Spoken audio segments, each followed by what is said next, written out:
અને shark tank ઇન્ડિયાની અંદર આ વાત થઈ પણ ખરી. હા, એ બધી વાત થઈ હતી કે એ તો બધું કટ થઈ જાય. 1.5 કલાકનો શોટ હોય અને 20 મિનિટમાં સેટ કર્યું હોય તો તમારી પીચ, તમારી જે કે પણ તમે ઉભા રહીને જે ડિસ્કશન કરો છો અરાઉન્ડ 1.5 કલાક જેટલું ચાલે. હા, 1.5 કલાક જેવું ચાલે. Hello, my audience. This is your host Akash Ukani, and thank you for choosing this particular topic to watch. જો તમે આ પોડકાસ્ટ ક્લિપ માટેનો ફૂલ એપિસોડ જોવા માંગો છો તો તમે અમારી મેઇન યુટ્યુબ ચેનલ સ્કિલ જોગીને સબસ્ક્રાઇબ કરીને તમારી લાઈફ એન્ડ તમારા બિઝનેસમાં વેલ્યુ એડ કરી શકો છો.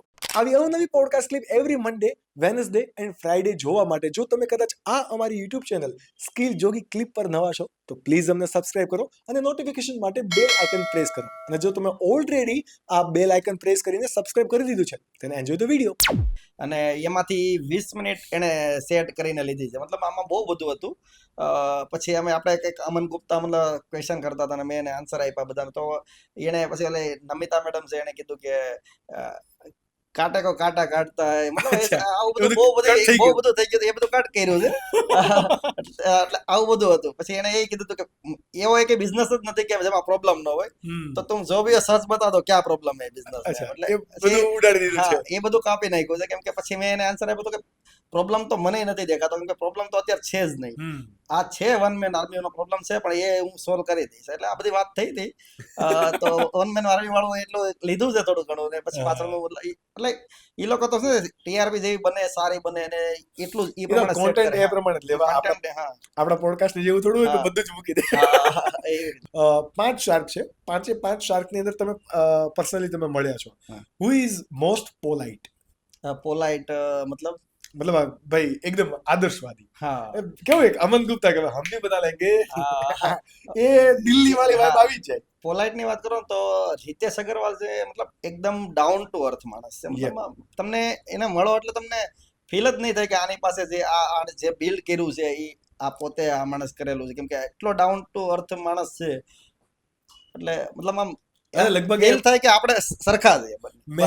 લગભગ મેજોરિટી લોકોનો ફેવરિટ શાર્ક પણ અત્યારે એ જ છે. અને કદાચ આપણે એમની ઇન્સ્ટાગ્રામ રીલ જોઈએ ને ફીડ જોઈએ તો એ મોસ્ટલી સ્પિરિચ્યુઅલ પ્લેસીસ પર જઈને ત્યાં કવર કરે. એટલે લાઈક સુપર અમેઝિંગ પર્સન. અમન ગુપ્તા સાથેનો કેવો સંબંધ, મતલબ કેવું રહ્યું? અમન ગુપ્તા મતલબ સાથે બહુ બધી વાત થઈ હતી. જ્યારે મતલબ આપણે રીલ્સ બતાવતા હતા કે આટલા વ્યૂઝ ને ત્યારે મતલબ બહુ નજીકથી મતલબ વાત થઈ હતી. તો એ એક્ઝેક્ટલી મતલબ અત્યારે તો બહુ યાદ ન હોય કે આપણે કેવી વાત કરી. કેમ કે એ બધું રેન્ડમ આપણે યાદ કરીને યાદ પણ રાખીને એક કે ભાઈ પેલી એ મુવમેન્ટ હોય કે ભાઈ ઇઝ ઇટ રિયલ? આના જેવું. પણ એ જે દેખાય છે ને એના કરતા મતલબમાં રિયલમાં મતલબમાં અલગ દેખાય છે. મતલબ આમ એનર્જી સારી છે એની કે આમ મતલબ જજ કરી લે તરત કે કયા માણસનું કેવું કામ છે શું છે એ બધું. ડેફિનેટલી વન મેન આર્મી તરીકે તમારી નો ડાઉટ તમે શાર્ક ટેન્કની અંદર કીધું બરાબર. અત્યારે કઈ રીતનું તમે વર્ક ડિવાઈડ કરી દીધું ઓલરેડી? અત્યારે તો મતલબમાં પૂરું વર્ક ડિવાઈડ કરી દીધું છે કે અત્યારે ઓલમોસ્ટ કામ ઘણો તો મતલબ બહુ ઓછું કામ કરું છું અને બાકી બિઝનેસનું વિચારું છું કે આને આગળ કેવી રીતે લે, શું ચેન્જીસ કરવા જોઈએ, કેવી ડિઝાઇન ઉપર વધારે ફોકસ છે. કે હવે આપણે આઈડિયા જ છે કે ડિઝાઇન ઉપર જ આપણો પ્રોડક્ટ ચાલવાની છે. ડિઝાઇન સારી હશે તો જ ઓડિયન્સને તમારા એ પ્રોડક્ટમાં ઇન્ટરેસ્ટ રહેવાનો છે. તો એટલા માટે ડિઝાઇન ઉપર પૂરેપૂરું ફોકસ કરી દીધું છે. એની માટે ડિઝાઇનર રાખ્યા છે આપણે, ડિઝાઇનર ને સ્કેચર્સ ને બધું. મતલબ આપણી ટીમ જ છે આખી. આપણે ખાલી કોન્ટેન્ટ ક્રિએટ કરવાનું, આપણે ખાલી કોન્સેપ્ટ આપવાનો છે કે આવું બનાવવું છે, આવું બનાવવું છે, બસ. જ્યારે તમે વન મેન આર્મી હતા ત્યારે બધું તમે કરતા હતા. સૌથી નહીં, એ ડિઝાઇનરની ટીમ ને તો બધું હતું જ મારી પાસે, પણ મતલબ કન્ટેન્ટ ઉપર ડેફિનેટલી આવડી મોટી કંપનીને આટલું મોટું સેલ જો લઈને આવવું હોય, તમે 6500 પ્લસ કસ્ટમર તમે જ્યારે કીધા હતા તો એ એક વ્યક્તિ તો પોસિબલ છે જ નહીં. બટ આ સમય દરમિયાન પણ કારણ કે 20 થી 25 કન્ટેન્ટ યુટ્યુબ પર અપલોડ કરવા, ઇન્સ્ટાગ્રામ પર અપલોડ કરવા, આ એક કમ્યુનિટી બિલ્ડ કરવી. અને જ્યારે કમ્યુનિટી બિલ્ડ કરતા હોય જ્યારે આપણે પોડકાસ્ટ પહેલા વાત થઈ કે અમુક વિડીયો ચાલે, અમુક વિડીયો બહુ લોજિકલી વિચારી હોય એ ના ચાલે, તો એના અપ્સ એન્ડ ડાઉન્સને મેનેજ કરીને ટાઈમ મેનેજ કરવો હાઉ ક્રિટિકલ. કે ભાઈ ટાઈમ કઈ રીતે મેનેજ કરતા તમે?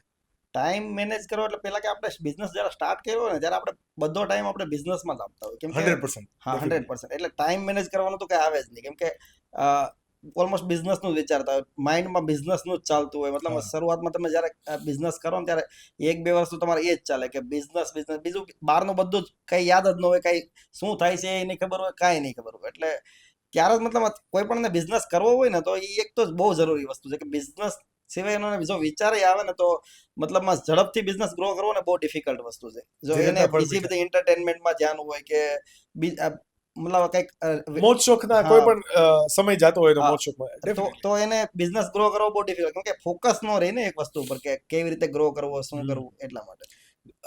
તમે તમારા ભાઈની સાથે પેલા વર્ક કરતા હતા, હા. કાઇન્ડ ઓફ ગાર્મેન્ટ વર્ક ની અંદર, બરાબર, અને પછી તમે તમારું પોતાનું કર્યું, right?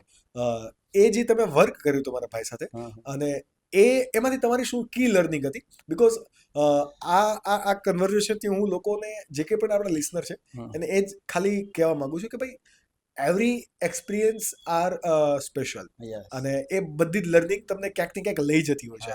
What was your learning from your elder brother business? ત્યાંથી તો આપણે એ જ શીખેલા છે કે કસ્ટમરને આપણે પ્રોડક્ટ ડિલિવર કરતા ને તો મતલબ રિસ્પોન્સ આપતા કે આ કે આવું છે, આવું છે, આવું છે, સ્ટિચિંગ ખરાબ છે કે વર્ક ખરાબ છે, હાઈટ ઓછી છે, વધારે છે, આ સાઈઝ નથી થતી ને આ થાય છે. તો એવા બધા મતલબ બહુ બધા ક્વેરી હતી. તો આપણે ધીરે ધીરે રિઝોલ્વ કરતા હતા કે આવું આપવું જોઈએ કસ્ટમરને, આવી સાઈઝ આપવી જોઈએ, આવો કલર આપવો જોઈએ. તો એનાથી મતલબ તમને એ બધું એક્સપિરિયન્સ મળે છે કે કસ્ટમર કઈ વસ્તુથી સેટિસ્ફાઈડ છે. તો કસ્ટમરની ડિમાન્ડ તમને ખબર પડી, ડિમાન્ડ આઈડિયા આવી જાય છે કે આવી આ ડિમાન્ડ છે કસ્ટમર, તો આ તમે ફૂલફિલમેન્ટ કરશો ને તો મતલબ તમારે, એટલે એ જે લર્નિંગ હતી ને એ મારા એ ટાઈમ વેસ્ટ આ બિઝનેસમાં નહીં થયો મારે, મતલબ સમજાતું કે આ મતલબ ટાઈમ તમારો એટલો બચી જાય. તમારા જે 2-3 વર્ષ હોય ને એ સીધા જ કટ થઈ જાય, તમે બિઝનેસ ત્યાંથી સ્ટાર્ટ થઈ જાય તમારો. ડેફિનેટલી. સુરતની અંદર જો આપણે સ્પેસિફિકલી વાત કરીએ તો Surat is textile hub city, right? અને તમે જે એમ્બ્રોઇડરી વર્ક ને આ જે મતલબ જે કે પણ કાપડ સાથે કરામત કરો છો, બરાબર, ફેબ્રિક બધા પાસે છે. Everyone has there on fabric, અને બધા જ મેન્યુફેક્ચરિંગ કરે છે. બહુ બધું પ્રોડક્શન પણ સુરતની અંદર થાય છે. પણ છતાંય જ્યારે શાર્ક ટેન્ક ઇન્ડિયામાં કોઈક આવે છે, જેમ કે ફ્રેન્ચ ક્રાઉન છે, રાજા રાણી છે, તમે ખુદ છો, આ બધા ટેક્સટાઇલ કેટેગરીની અંદરથી આવેલા ને લોકો સમજી ગયા, અને લોકો આજે એને જાણે છે. અને શાર્ક ટેન્ક જ એક એવું પ્લેટફોર્મ છે જેના કારણે આપણે અહીંયા બેઠા છીએ, બરાબર. નો ડાઉટ મને BL ફેબ્રિક વિશે થોડું ઘણું ખ્યાલ હતો, પણ I was not following you, બરાબર. પણ જ્યારે ખબર પડી કે ભાઈ સુરતનું કોક આવ્યું, એટલે જાણીએ. સુરતની અંદર તમને શું લાગે, શું પોટેન્શિયલ છે હજી જે તમે કેટેગરીની અંદર વર્ક કરો છો એ કેટેગરીની અંદર એન્ટરપ્રિનર માટે? પોટેન્શિયલ બહુ બધો છે, અને આઈ થિંક બહુ બધા લોકો શીખશે પણ કે આપણે એકવાર, મને મતલબ શાર્ક ટેન્કમાં જોયો છે ટેક્સટાઇલમાંથી, તો ટેક્સટાઇલમાં બહુ બધા આ વસ્તુ ટ્રાય કરશે, અને કરવી જોઈએ, જરૂરી છે આ વસ્તુમાં વિચારવું જોઈએ, કેમ કે અત્યાર સુધી કોઈ વિચારતું જ નથી કે પોતાની બ્રાન્ડ, મેં અત્યાર સુધીમાં જે એવી બ્રાન્ડ બહુ ઓછી જોઈ છે જે ટેક્સટાઇલમાં બ્રાન્ડ બનાવી હોય લોકોએ. એક્ઝેક્ટલી. હા, તમે આઈ થિંક બહુ ઓછું સાંભળ્યું છે કે લેડીઝમાં આ બ્રાન્ડ છે, એ વસ્તુ આ વસ્તુ સુરતની અંદર નો બહુ ડાઉટ લિમિટેડ બ્રાન્ડ છે. હા, સુરતની અંદર ટેક્સટાઇલ છે, પણ કેવું છે ખબર, લોકો ફેબ્રિક બનાવી દે. હા, ફેબ્રિક બનાવે, પણ બ્રાન્ડ એનું પોતાનું કઈ બ્રાન્ડ બ્રાન્ડનું નામ એ વિચારતા નથી. એટલે અમારો તો પહેલેથી એ જ વિચાર હતો કે આપણું નામથી કોઈ આપણી પ્રોડક્ટ લેવું જોઈએ. એટલા માટે અમે નકર એમેઝોન, ફ્લિપકાર્ટ ને મીશો ને એમાં તો સેલ કરતા હતા, પણ એમાં તમને કોઈ ઓળખશે નહીં. વધીને બહુ એવો હાઈ સેલ હશે તો કદાચ લોકો ઓળખશે ને, એવું કંઈક બ્રાન્ડિંગ અલગ કરાવશો તો ઓળખશે. પણ જો આ રીતે કર્યું છે તો લોકો મતલબ ઓળખે છે કે BL ફેબ્રિક લહેંગાની બ્રાન્ડ છે, મતલબ હા ઓળખે છે.